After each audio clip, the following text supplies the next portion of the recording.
Right here at Penfield, we've been very privileged to serve children and families for decades through this program and are honored to be part of this important conversation. Let me first start off our morning by expressing my gratitude to our panelists here today. First off, Dr. Ben Weston for choosing to showcase and highlight this really important topic and the importance of investing in early intervention. We are very privileged to have an incredible partnership with Milwaukee County Department of Health and Human Services Administrator Executive Director Shakita LeGrant-McLean, who has been a tremendous partner in both service delivery and advocacy. Thank you so much, Shakita. I'm going to get to the county executive last, so I save my best remarks for last. But I wanted to also direct your attention to the end of our table, probably the two speakers that everybody most wants to hear, which is two families, Chanel and Julie, whose children have had the opportunity to participate along with their families in the Birth to Three program, and they can speak about the real life impact that the service has for children and families throughout Wisconsin. Now it's my pleasure to introduce our first speaker. None of this work would be possible without strong public leadership. And Milwaukee County, I think, is incredibly fortunate to have a county executive who understands that investing early in children and families is not only the most effective, but the most transformative investment we can make towards building a strong and thriving Milwaukee County. From day one, County Executive David Crowley has made it clear that equity, health, and opportunity for all are not just priorities, they are non-negotiables. And we really share in that mission. So thank you, David. Please join me in welcoming a powerful advocate for Wisconsin's children and families, County Executive David Crowley.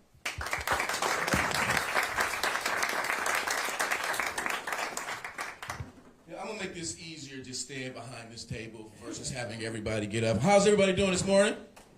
Can we give a round of applause to Penfield Children's Center for all the work that they do in and throughout this community? Truly appreciate it. Paulina and your entire team have been great, and I have to say, I'm also just a quick shameless plug, looking forward to the croquet match this upcoming summer as well, or crochet as some people remind me saying. But I want to say thank you again to Penfield as well for hosting us today to really talk about a very important topic. And as many of you know, earlier this year during the State of the State, Governor Tony Evers declared 2025 as the year of the kid. And I can't think of a better way to uplift, to celebrate, to support our children than by giving them a strong, healthy start in life. As a father of 3 young girls, I truly believe that we have to do everything that we can to really invest upstream.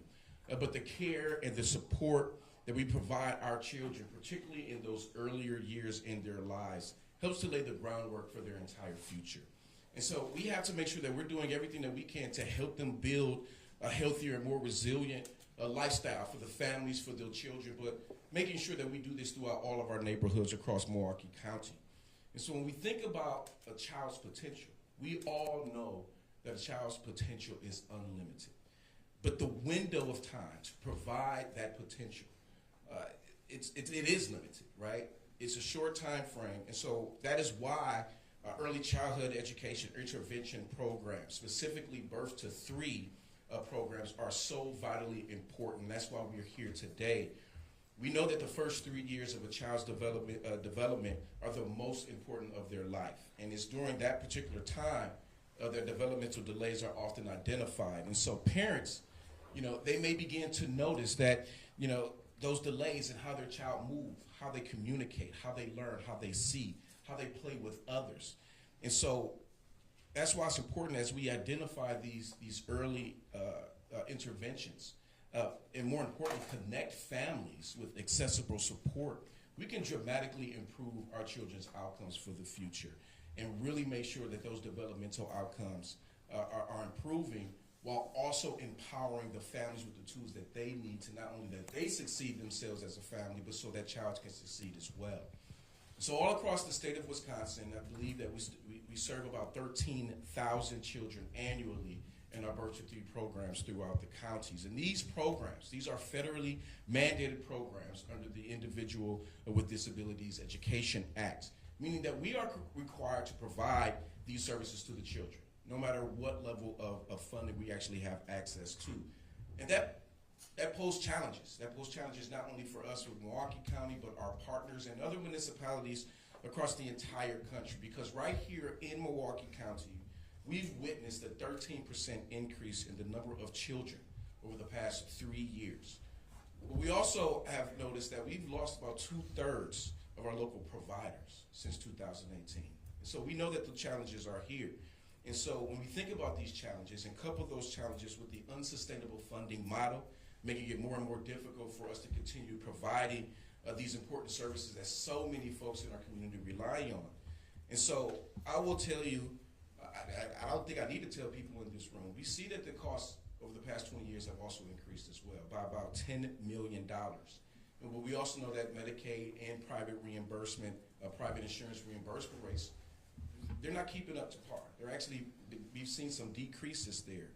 And so this particular state, we're one of 3 states in the entire country in which birth to 3 services are funded predominantly at the local level, right? And that means that nearly 50% of the funding for birth to 3 programs is coming from the county level.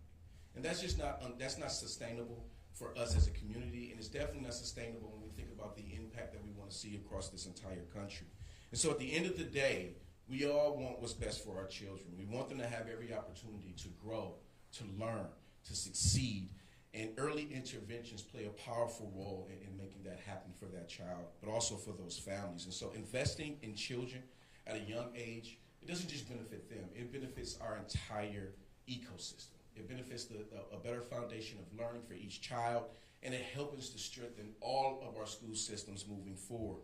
But it also helps to reduce the costly special education services that may be needed later. When we invest upstream, that gives us the opportunity to us to make a greater impact and save more money on the back end on other services that we know that could have been preventable in the first place. And so I just want folks to understand that we are grounded in our vision and in making sure that we provide these levels of opportunity. We are focusing on creating levels of equity, not just through race, but through health, through all the social determinants of health, to make sure that every child, every individual in Milwaukee County has that opportunity to succeed. But while we have the opportunity to do that in Milwaukee County, I know that we don't do that alone. We don't do this work in a vacuum. And we have many of our partners, including Penfield, and individuals in this room that help us succeed every single day. And to you, I want to say thank you. You know, many of you are the unsung heroes who are behind the scenes that people don't see doing this work every single day. But I want you to know that we see you, we hear you, and we want to continue to support you in every way possible moving forward. And so I am also grateful that we have great leadership with the Department of Health and Human Services, with Shakita and Dr. Ben Weston here, making sure that we continue to keep our eyes on the prize and keeping the people at the center of every decision that we make. And so, speaking of medical experts, I just introduced him, so now I don't play a doctor on TV, but I do talk about health a lot. But I'm going to pass it to the guy where I get all of my information and advice from, and that is our Chief Medical Advisor for Milwaukee County, Dr. Ben Weston. Thank you, Mr. County Executive. Good morning. It's a privilege to be here today at the Penfield Children's Center, an organization that truly represents what's possible when we come together to invest in the youngest community members that we have. I want to thank our partners at Milwaukee County DHHS, at Penfield, of course, and the statewide Birth to 3 Sustainability Work Group for their unwavering commitment to early childhood development. We're united here by a shared belief that every child deserves the strongest start in life. Now, as a physician, and more importantly, as a parent, I've seen firsthand how profoundly the early years shape a child's future. The first 3 years in particular aren't just important, they're foundational. And during this time, a child's brain develops more rapidly than any other stage. Over 1 million neural connections are formed every single second in these years of life. Just an incredible thing to think about. And these connections, called synapses, are shaped by experiences and environment, forming a blueprint for everything from language and movement to emotional development and learning. Now, these early experiences of a child, as you all know, what they see, what they hear, what they feel, become building blocks for how they interact with the world for the rest of their lives. And when that development is nurtured, the possibilities are limitless. But of course, when delays go unaddressed, they can hold a child back for years. They can even hold a child back for a lifetime. And that's why this early intervention matters so much. Birth to 3 connects children with physical and occupational therapy, with speech and language services, early education, and so much more.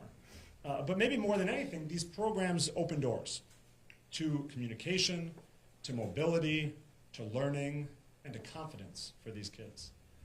And these aren't just boxes to check, they're lifelines. They're real, tangible supports that help a child say their first word, take their first steps, hold a parent's hand for the very first time.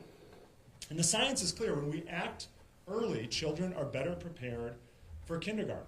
They require fewer special education services later on, and they're set up for a lifetime of learning, of health, and of growth. Now, if you walk away today with one message, know that by investing early in our children, we unlock a lifetime of potential. But the reality is, as the county executive mentioned, the system is under strain. Enrollment in Wisconsin's Birth to 3 programs has increased by 19% since 2020. But at the same time, funding has stayed flat, and reimbursements have fallen behind, and provider networks, as mentioned, have thinned. In Milwaukee County, as the county executive said, we lost 2/3 of our providers since 2018. So the demand is growing while the resources just are not. And if you're a parent, this matters. We can't let a child's future be determined by their zip code they're born into or the limitations of a local budget. And that's why a diverse group of partners came together across the state to imagine how we deliver these essential services and develop research-driven, sustainable strategies to protect them. And I encourage folks, and speaking to the choir here, but look at investtobirth3.org. And I'll give you the cliff notes. There's 3 things that I think are important to know. Number 1, brain development peaks before the age of 3. Number 2, early intervention builds skills that lay the groundwork for long-term success. And number 3, these programs not only support children, but they support families and they support entire communities. Now, this isn't just about these systems and these reports, it's about families. I'll tell you, in my work in the emergency department, I sat beside parents who felt overwhelmed when their child received a life-altering diagnosis. And I've seen the difference when Birth to 3 stepped in, helping these families understand what's happening, navigating their options, and building a plan to create connections for the future. And I've met children who, thanks to this intervention, are now running through playgrounds, are reading alongside their classmates, and entering kindergarten ready to thrive for a lifetime of education. So if you remember one thing from today, let it be this: the first 3 years of life are the greatest window for change. And when we invest in children early, we don't just change the future, but we change ours as a community. So thank you for your time, and I'll turn it over to DHHS Executive Director, Shakita LeGrant-McLean.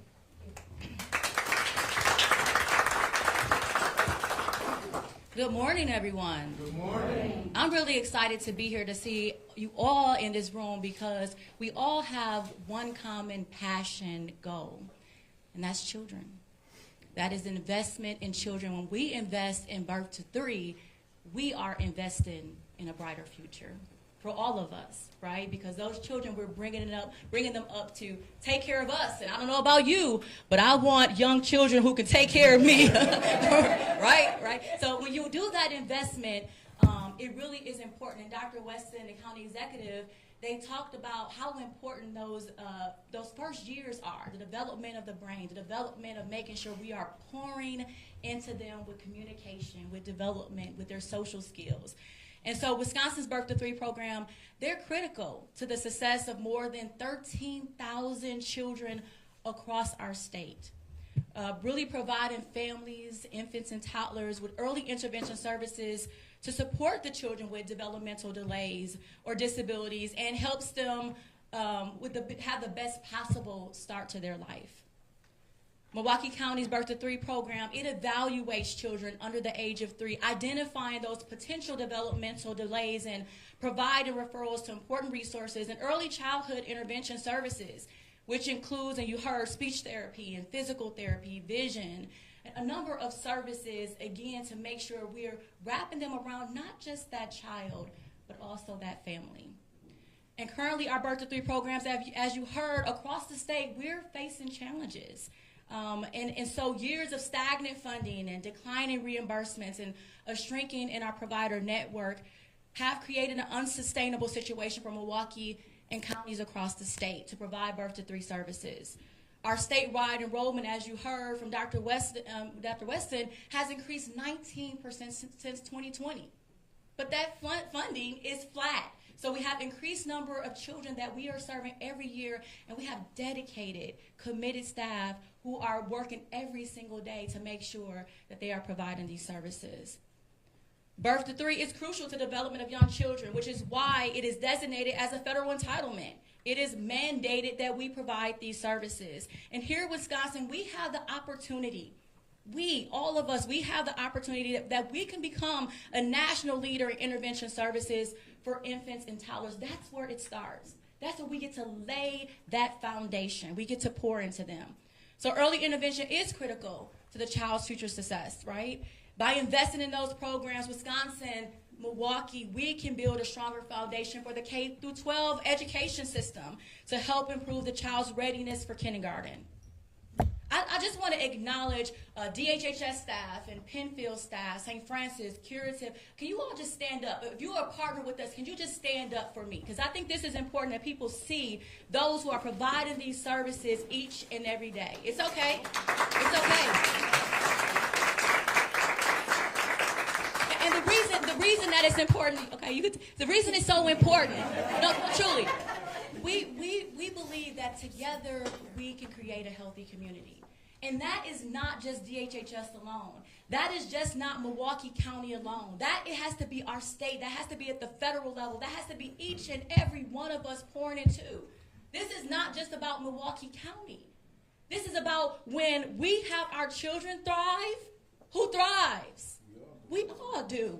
When our children thrive, we all thrive, right? So it is time, let's make our families have access to early intervention and prevention. And in doing so, we will together create a healthier and a better community here in Milwaukee County and across the state. And we will have children who can take great care of us, right? I'm going to now turn it over to Paulina from Penfield.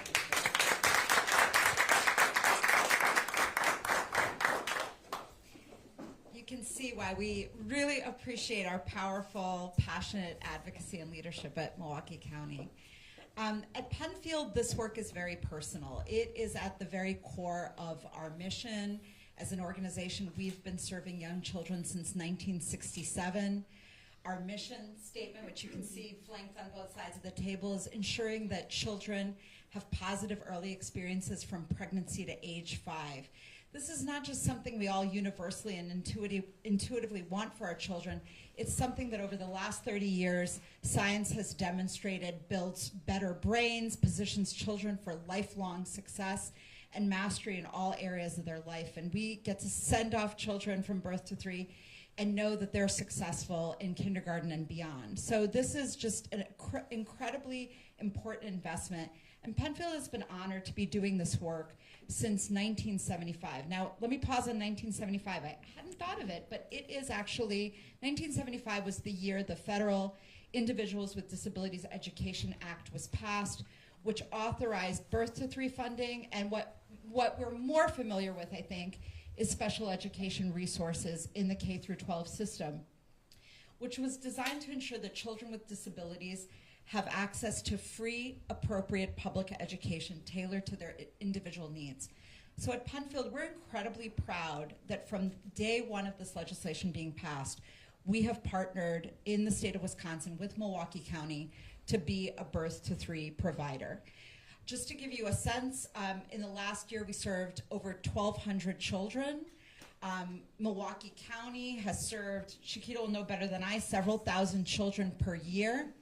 And you can do the math. Over 50 years, that's a lot of lives touched. And one of the most amazing things about my role is that when I go into the community and I say Penfield, I almost always encounter somebody who has a story about a child or a niece or a nephew or a grandbaby that came through Penfield and received these vital services. And then they love to tell me how incredibly successful and what a thriving life this person has gone on to live. And sometimes they're middle-aged people. So these are wonderful and great stories. So every day we get to see the impact that early intervention makes in a child's life. This is not a fringe program. It touches many of us. In fact, I have no idea what I'm going to get, so this could fail miserably. But by show of hands, could you please raise your hand if you've ever, if you or someone you know has received specifically birth to 3 services? Okay. So take a look at this room. And this wasn't a plan. I had no idea. I was terribly afraid it would just be the 3 of us. But sometimes things don't go as planned. But this is a service that's really touching many, many, many lives. It's not a niche or a fringe service, so we have to pay careful attention. I'm not going to repeat the incredible, powerful statistics that you've heard from the previous panelists today. I was prepared to do that, but I want to pause a little bit on what this means for providers like Penfield. So you heard earlier that a decade ago, in the last decade, we've seen 2/3 of all private providers exit this system due to funding unsustainability. I'm very proud to have my 2 partner organizations, executives represented here in the room, Joy Gravos with the Curative Care Network. Joy, give everybody a wave. And Laura Felix, representing St. Francis Children's Center. Together, these 3 organizations are the remaining providers of birth to 3. We collectively serve several thousand children. We are proud and honored to do this work, but I will tell you it has brought increasingly mounting challenges for us. Just speaking on behalf of Penfield, on an annual basis, I'll take last year as an example, Penfield has had to close an almost $1 million funding gap between the cost to deliver these services and the contract we received from Milwaukee County. So you may be wondering, how on earth does Penfield close a $1 million funding gap? That is an interesting question, one that we love to grapple with, but what we do is we close that gap by billing for Medicaid and commercial insurance wherever possible for the therapeutic services we provide, but also we put our almost entire United Way allocation towards supplementing this service. And we go out and we generate philanthropic support for what is a federal entitlement program.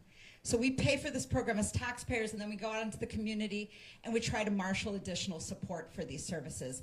And when all of those funds come together and there's still a gap, we have been dipping into our reserves to cover the gap. That's how committed we are as an organization. That's how committed our board is. But that is not a long-term sustainability plan. So when Shakita and the team from DHHS reached out and said, you know, what if instead of wringing our hands and worrying about this problem collectively, what if we came together and tried to identify a strategic roadmap for how we can create change and really study what's going on here and why this is happening? We were like, yes, name the date, we will be there. And we have been very proud to join the Birth to 3 Sustainability Work Group, which launched in 2024. And this work group, under Shakita's leadership, has brought together county leaders, private providers. We've brought in folks from the Department of Health Services and family voices to help understand exactly what the system challenges are, what's causing them, and more importantly, how do we create a strategic plan for sustainability? So many of the findings, you've already heard the other panelists speak, and you've got materials in your packets. And I want to also draw your attention to our Sustainability Work Group website, investinbirth3.org, where you can find a lot of useful information. So in addition to the fact that enrollments have been growing, funding has remained flat, and Milwaukee County and other Wisconsin state counties have been asked to pick up a disproportionate share of what is a federal and state entitlement program. On the provider network, we've increasingly seen the crunch as we've had to rely more and more upon community support to sustain these services.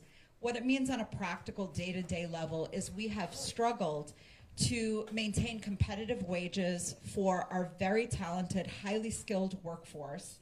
And over time, we have seen case rates go up. And ultimately, you know where this leads to. This leads to increasing challenges to continue to provide timely and high-quality services to families and children. So this has really impeded our commitment to the program, and we are excited to be able to create a shift in how we think about investing in birth to 3. I also want to say, with all of the challenges that you've heard today, probably the one that we should most be concerned about and most outraged about is that we are still only serving a fraction of Milwaukee County's children. So here in Milwaukee County, it's estimated that only 27% of eligible children ever access birth to 3. And the vast majority of children that access birth to 3 access that between 22 months and 3 years of age when their eligibility expires. So they have a tiny, tiny window in which we can work with them, support them, and give them vital resources to position them for success.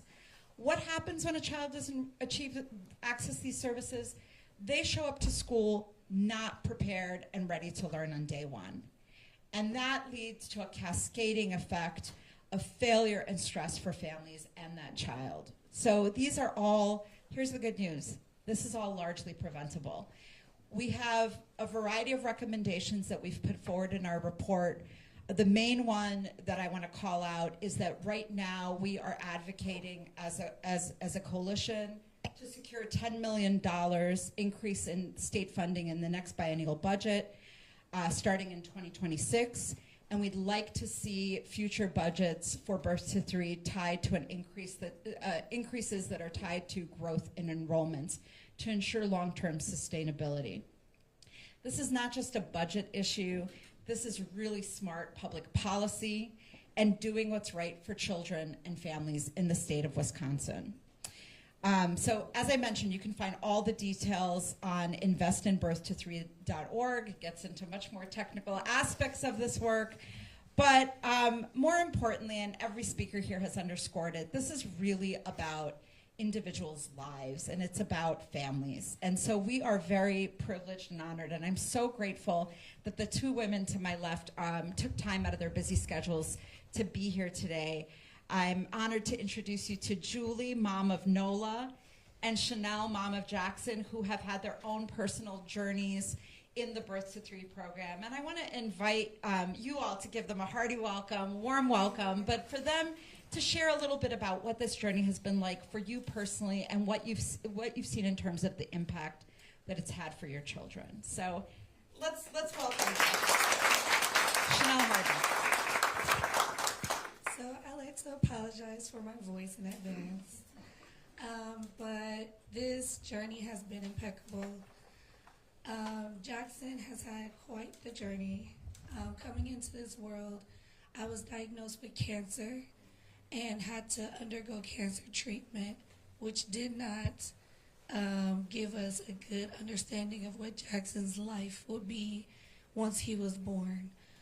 His life expectancy was not guaranteed, but we're thankful to God that he is here.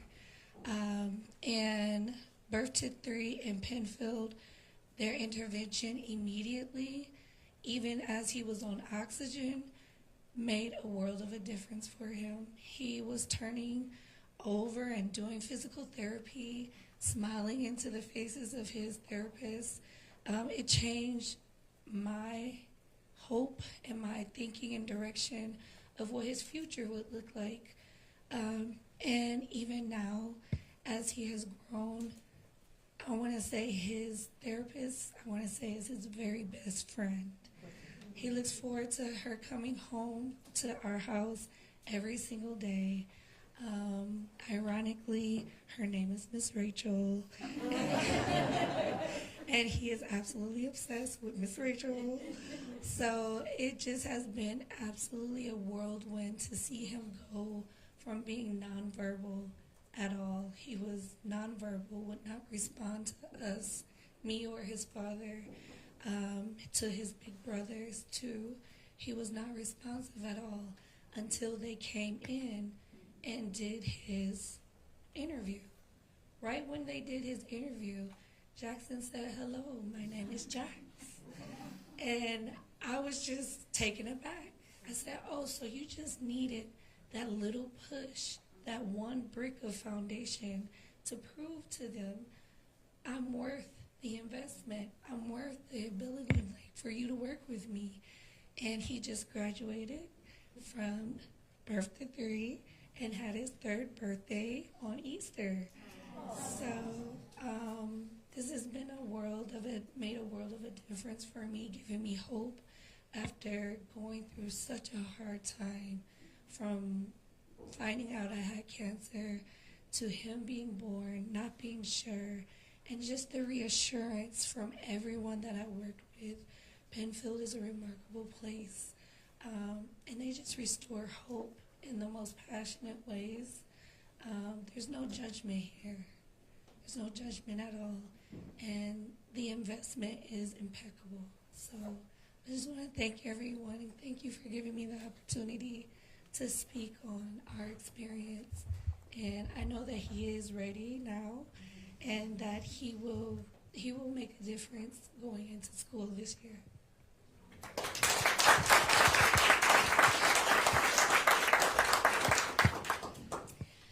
I'm Julie, as was shared, mother of Nola, which is what we thought we were going to call her. But because of birth to 3, I know her name is Noli. I've been corrected because she has the words to tell me now that she's not cute, she's not Nola, she's Noli. So that fire and that spunk came out because of birth to 3, and not nearly as impactful or crazy of a journey as Chanel and Jackson's, but she came very early. I was on hospital bed rest for a few weeks, and they had to take her at 30 weeks. So I had to decide then if I was going to go forward or what we were going to try to do, and they said that was the best opportunity for both of us to make it, and we both did. But that tiny little girl who was under 3 pounds at birth, I had no idea what to expect. I didn't know how to engage her for the 61 days in the NICU. I had to limit stimulation. I know how important it is, but I didn't know what to do. And I was a child life specialist in a former life pre-NOLA, and so had the developmental background for children, but I still had no idea what to do. And birth to 3 gave me that power that I'm not going to break her. I'm not going to do it wrong. If I lead with love just as they do at Penfield, then it'll be the right thing.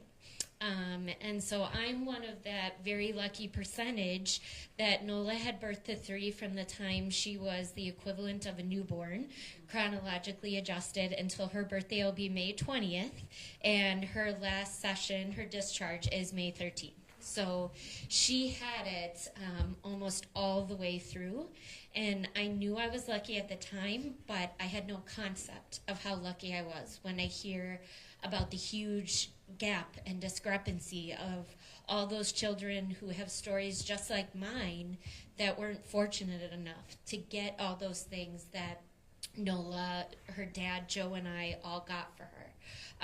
So I thought it was hard choosing between which therapy, because she could only have one, and it really puts that into perspective as opposed to waiting till 22 months. So I also cannot thank Penfield enough. Neither can Nola. She asked if she could talk today, and I told her maybe next time. She's upstairs in Red Room. If anyone would like to hear her thoughts, she will be happy to share them with you. But I just... She will. She'll have her finger out. She'll be ready to tell you all about her journey. But I'm happy to help put a face to what the numbers really mean. Because to all the points that were shared earlier, but when Nola has a good day, we have a good day. Because when she's really struggling and she's having behaviors and she can't communicate with me and she's unbuckling her seatbelt because she knows that then I have to stop and can't get here and all those things, it makes me late for work. It just adds to the stress. And for all of us, me and her dad and her, to all have those coping skills and that wraparound care, it's a gift you can't possibly put a price on. So thank you.